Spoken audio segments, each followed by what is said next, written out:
भारत माता की। भारत माता की। असम के राज्यपाल गुलाब चंद कटारिया जी, मुख्यमंत्री डॉक्टर हिमंता बिस्वा शर्मा जी, मंत्रिमंडल में मेरे सहयोगी सर्बानंद सोनोवाल जी, रामेश्वर तेली जी, असम सरकार के मंत्री, सांसद और विधायकगण, विभिन्न काउंसिल के प्रमुख और मेरे प्यारे भाई और बहनों, अपना लोग होको लोके मोरे आंतरिक शुभेच्छा ज्ञापन करिलो।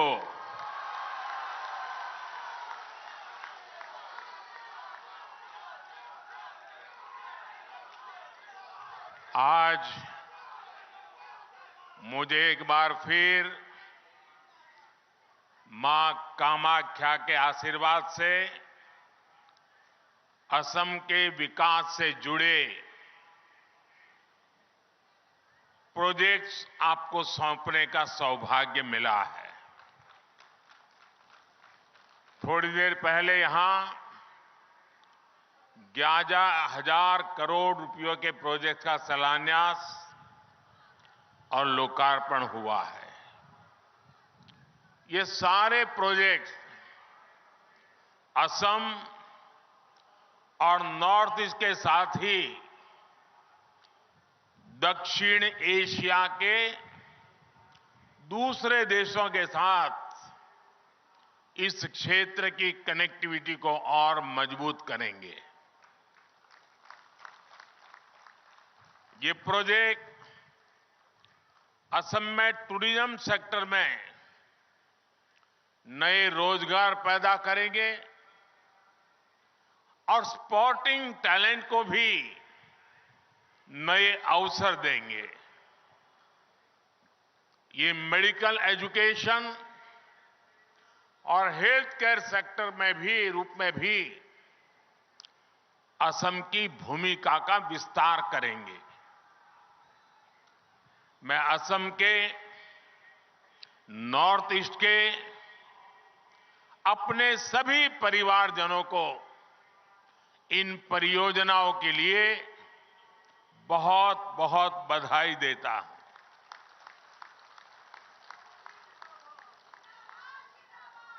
मैं कल शाम को यहां आया। जिस प्रकार से गुवाहाटी के लोगों ने रोड पर आकर के स्वागत सम्मान किया, अबाल वृद्ध सभी हमें आशीर्वाद दे रहे थे। मैं आप सबका हृदय से आभार व्यक्त करता हूं।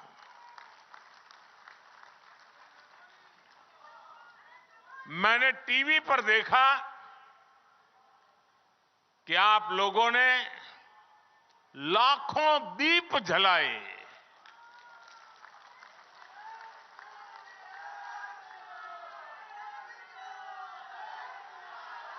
आपका ये प्यार, आपका ये अपनापन, ये मेरी बहुत बड़ी अमानत है। ये आपका स्नेह, आपके आशीर्वाद मुझे निरंतर ऊर्जा देते रहते हैं। मैं जितना आप सबका आभार व्यक्त करूं, उतना कम है। भाइयों और बहनों, बीते कुछ दिनों में मुझे देश के अनेक तीर्थों की यात्रा करने का अवसर मिला है। अयोध्या में भव्य आयोजन के बाद मैं अब यहां मां कामाख्या के द्वार पर आया हूं।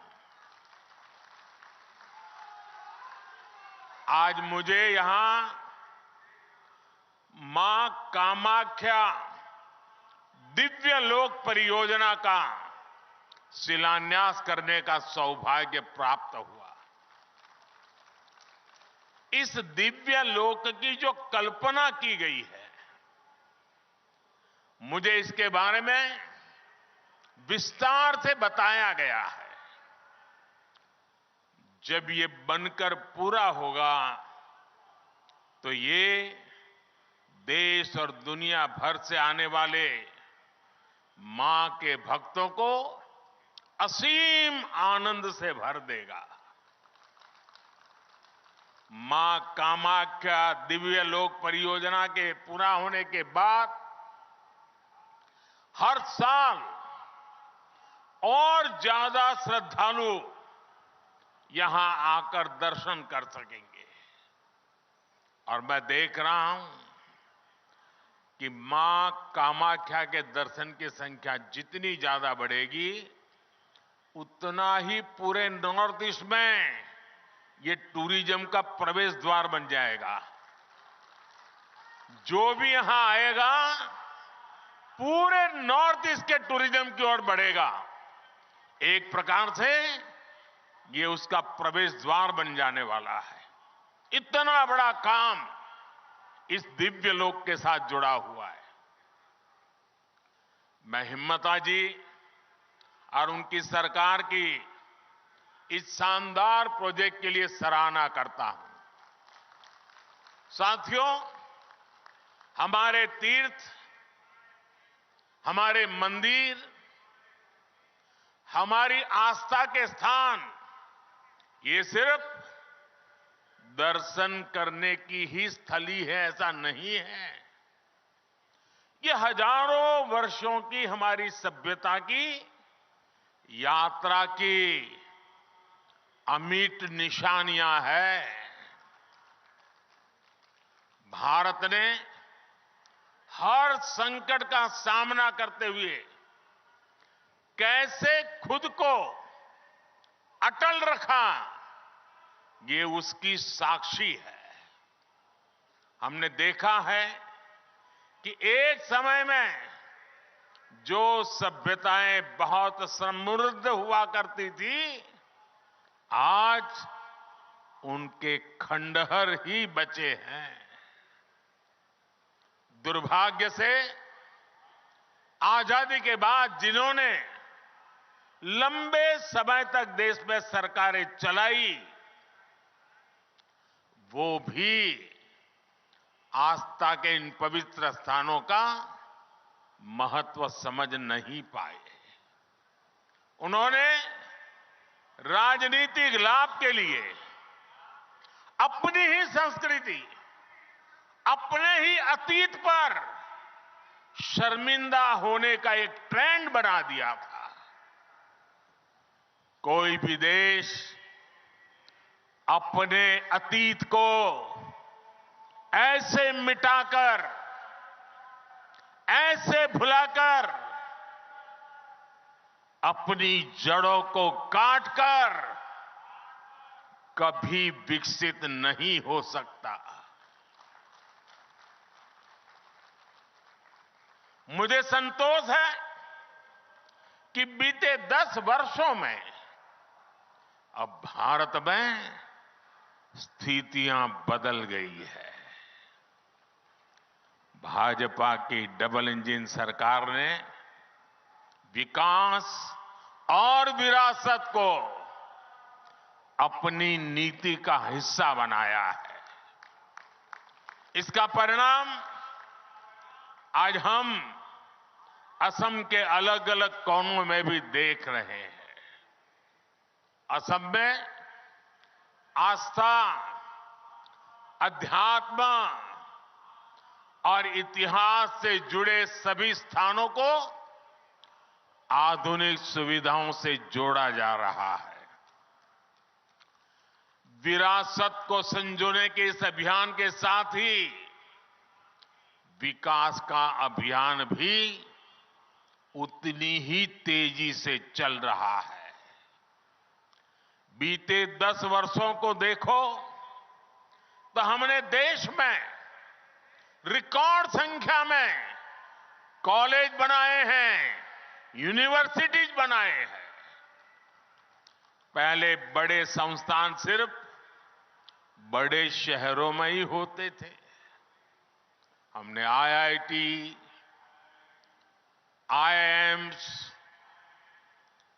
आईआईएम जैसे संस्थानों को उसका नेटवर्क पूरे देश में फैलाया है। बीते 10 वर्षों के दौरान देश में मेडिकल कॉलेज की संख्या करीब करीब डबल हो चुकी है। असम में भी भाजपा सरकार से पहले 6 मेडिकल कॉलेज थे, आज 12 मेडिकल कॉलेज है। असम आज नॉर्थ ईस्ट में कैंसर के इलाज का एक बहुत बड़ा केंद्र बन रहा है। साथियों, देशवासियों का जीवन आसान हो, ये हमारी सरकार की प्राथमिकता रही है। हमने 4 करोड़ से अधिक गरीब परिवारों के पक्के घर बनाए हैं। हमने घर घर पानी, घर घर बिजली पहुंचाने का अभियान भी चलाया है। उज्ज्वला योजना ने आज असम की लाखों बहनों बेटियों को धुएं से मुक्ति दी है।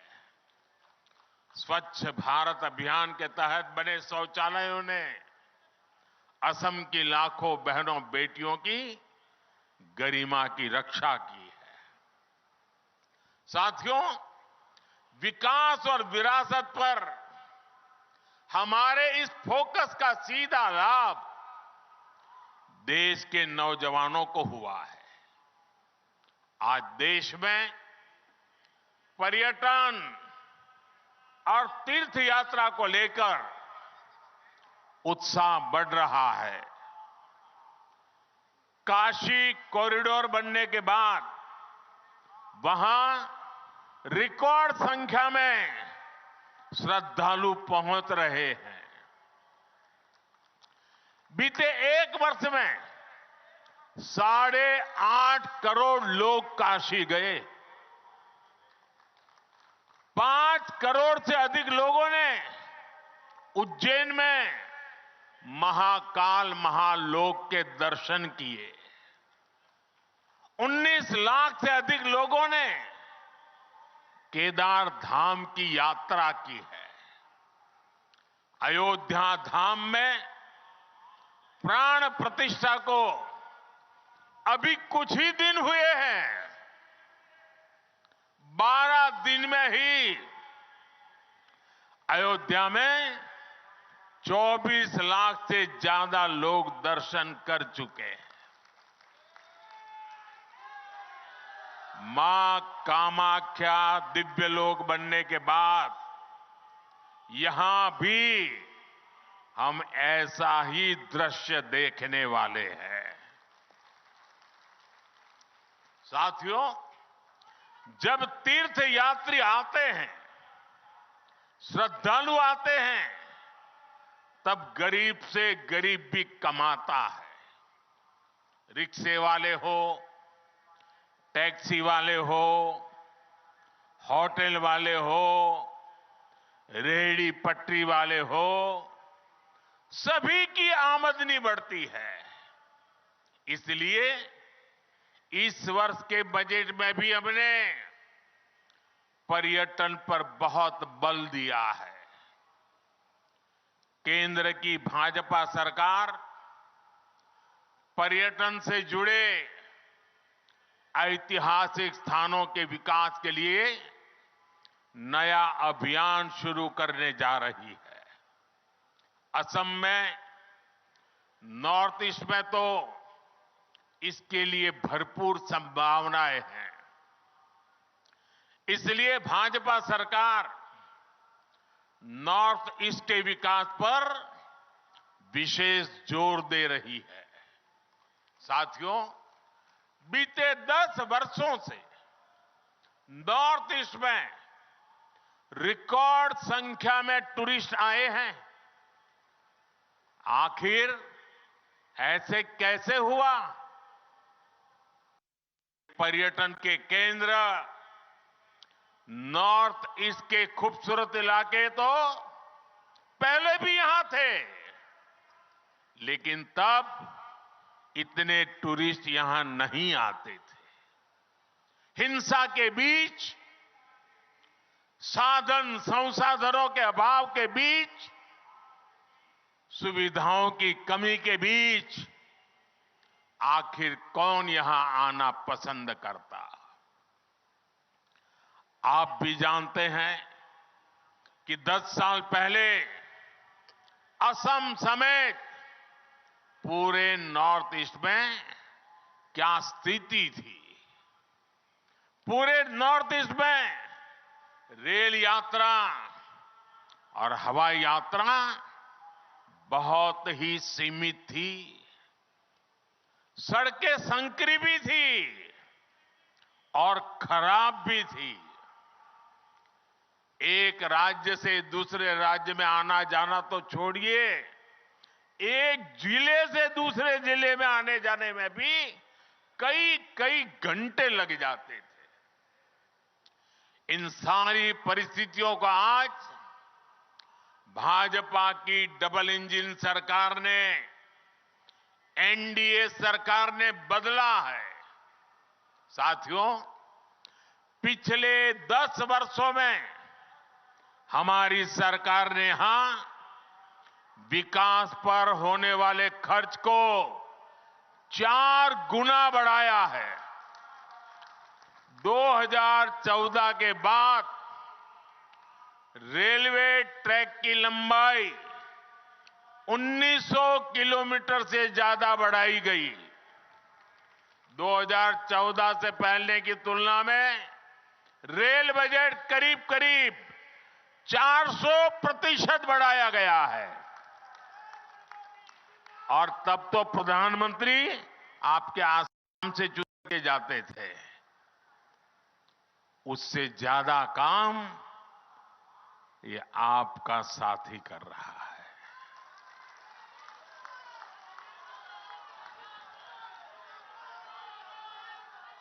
- 2014 तक यहां सिर्फ 10,000 किलोमीटर नेशनल हाईवे हुआ करते थे। पिछले 10 वर्षों में ही हमने 6,000 किलोमीटर के नए नेशनल हाईवे बनाए हैं। आज 2 और नई सड़क परियोजनाओं का उद्घाटन हुआ है। इससे अब ईटानगर तक कनेक्टिविटी और बेहतर होगी। आप सभी लोगों की मुश्किलें और कम होगी। साथियों, आज पूरा देश कह रहा है कि मोदी की गारंटी यानी गारंटी पूरा होने की गारंटी।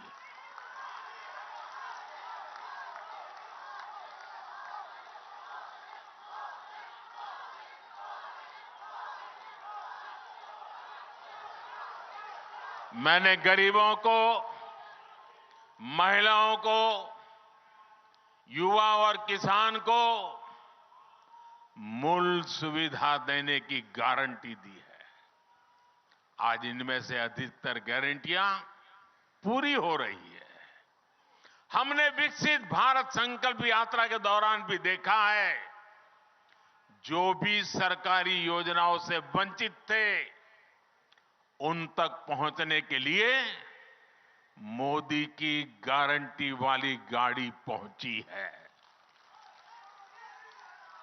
पूरे देश में करीब 20 करोड़ लोग सीधे तौर पर विकसित भारत संकल्प यात्रा में शामिल हुए हैं। बड़ी संख्या में असम के लोगों को भी इस यात्रा का लाभ मिला है। साथियों, भाजपा की डबल इंजन सरकार हर लाभार्थी तक पहुंचने के लिए प्रतिबद्ध है। हमारा लक्ष्य हर नागरिक का जीवन आसान बनाने का है। यही फोकस 3 दिन पहले जो बजट आया है उसमें भी दिखता है। बजट में सरकार ने इंफ्रास्ट्रक्चर पर 11 लाख करोड़ रुपए खर्च करने का संकल्प लिया है। ये कितनी बड़ी राशि है, इसका अनुमान एक और आंकड़े से लगाया जा सकता है। 2014 से पहले के 10 वर्षों में, यह आंकड़ा याद रखना मेरे आसाम के भाई बहन, 2014 के पहले 10 वर्षों में कुल 12 लाख करोड़ रुपए इंफ्रास्ट्रक्चर का बजट रहा। 10 साल में 12 लाख करोड़, यानी जितना पहले की केंद्र सरकार ने अपने 10 साल में खर्च किया था, करीब करीब उतनी राशि हमारी सरकार अगले 1 साल में खर्च करने जा रही है।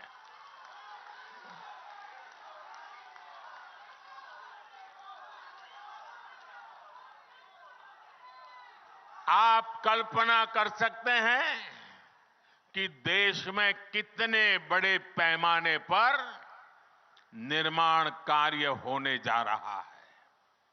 और जब इतनी बड़ी राशि निर्माण कार्यों में लगती है तो नए रोजगार बनते हैं, उद्योगों को नई गति मिलती है। साथियों, इस बजट में एक और बहुत बड़ी योजना की घोषणा हुई है। बीते 10 वर्षों में हमने हर घर तक बिजली पहुंचाने का अभियान चलाया। अब हम बिजली का बिल, आसाम के भाइयों बहनों और देशवासी भी, मैं बहुत महत्वपूर्ण काम आपके सामने रख रहा हूं। अब बिजली का बिल भी जीरो करने के लिए हम आगे बढ़ रहे हैं।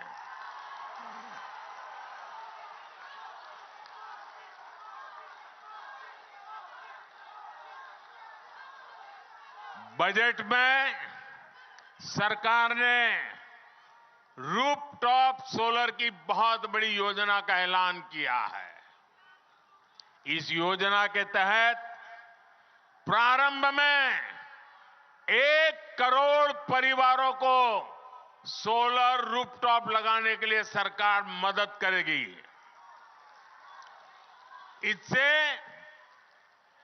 उनका बिजली का बिल भी जीरो होगा और साथ ही सामान्य परिवार अपने घर पर बिजली पैदा करके बिजली बेच करके कमाई भी करेगा। साथियों, मैंने देश की 2 करोड़ बहनों को लखपति बनाने की गारंटी दी थी।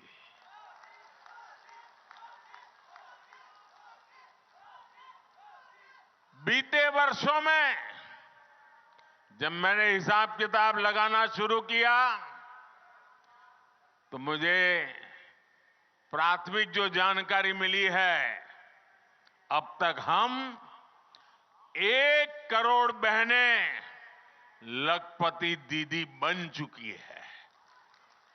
हमारे देश में सेल्फ हेल्प ग्रुप में काम करने वाली 1 करोड़ बहनें जब लखपति दीदी बनती है ना, तो नीचे धरती कितनी बदल जाती है दोस्तों।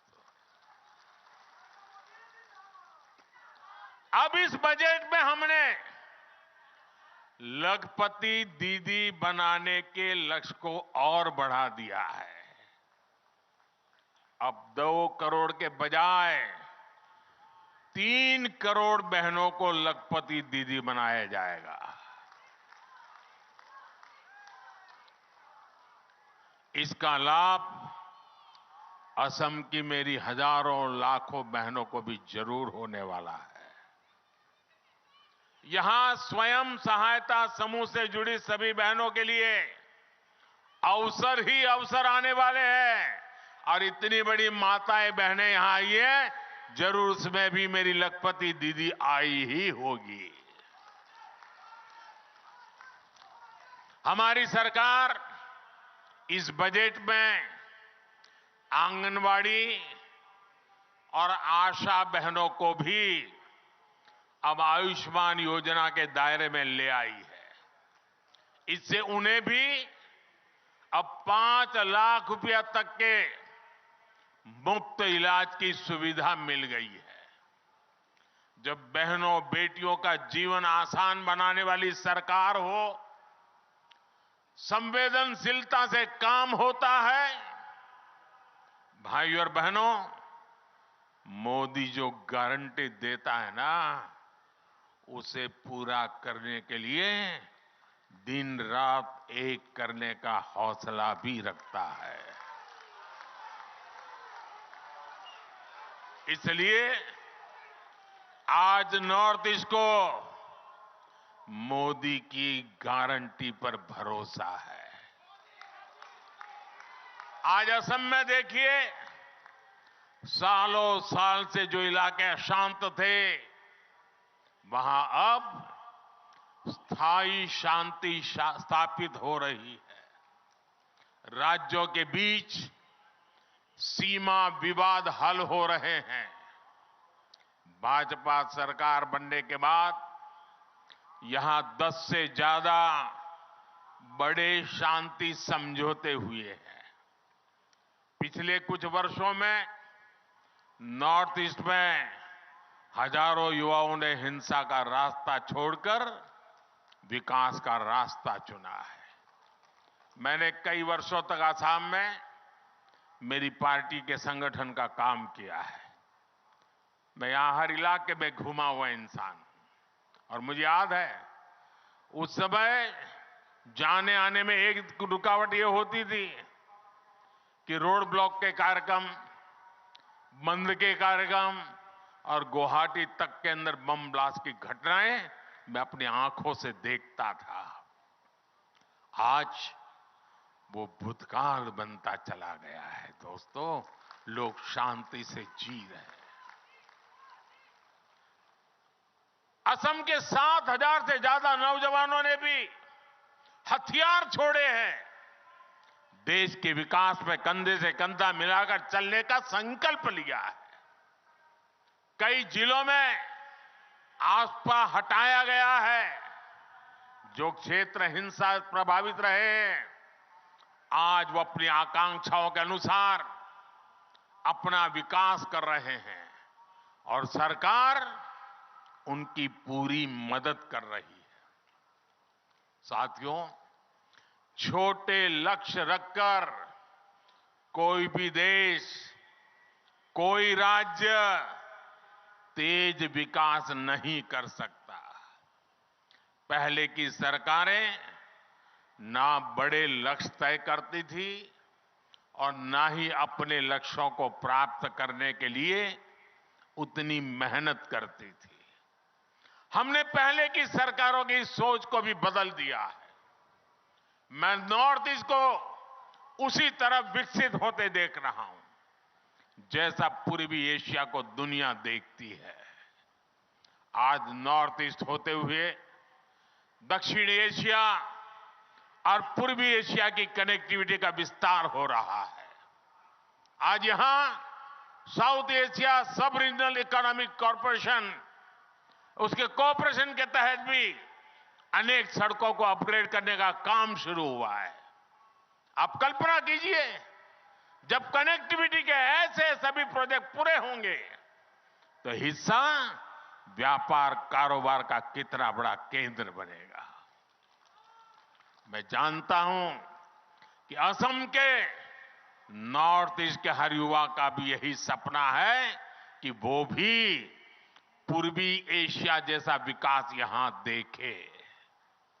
मैं असम के नॉर्थ ईस्ट के हर युवा को बताना चाहता हूं, मेरे युवा साथियों,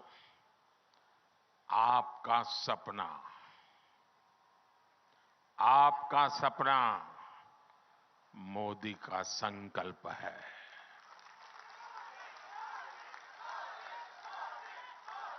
और आपके सपने पूरे हो, इसके लिए मोदी अपनी तरफ से कोई कसर बाकी नहीं छोड़ेगा। और ये मोदी की गारंटी है। भाई और बहनों, ये जो भी काम आज हो रहे हैं, इनका एक ही लक्ष्य है। लक्ष्य है भारत और भारतीयों का सुखी और समृद्ध जीवन। लक्ष्य है भारत को दुनिया की तीसरी बड़ी आर्थिक ताकत बनाने का। लक्ष्य है 2047 तक भारत को विकसित राष्ट्र बनाने का। इसमें असम की, नॉर्थ ईस्ट की बहुत बड़ी भूमिका है। एक बार फिर आप सभी को इन विकास परियोजना की बहुत बहुत बधाई। और अब तो मां कामाख्या के आशीर्वाद बहुत बढ़ने वाले हैं, बहुत बढ़ने वाले हैं। और इसलिए मैं भव्य दिव्य असम की तस्वीर साकार होती देख रहा हूं। साथियों, आपके सपने पूरे होंगे, ये हम अपनी आंखों से देखेंगे, मैं आपको विश्वास दिलाता हूं। फिर एक बार आप सबका बहुत बहुत धन्यवाद। दोनों हाथ ऊपर करके मेरे साथ बोलिए, भारत माता की।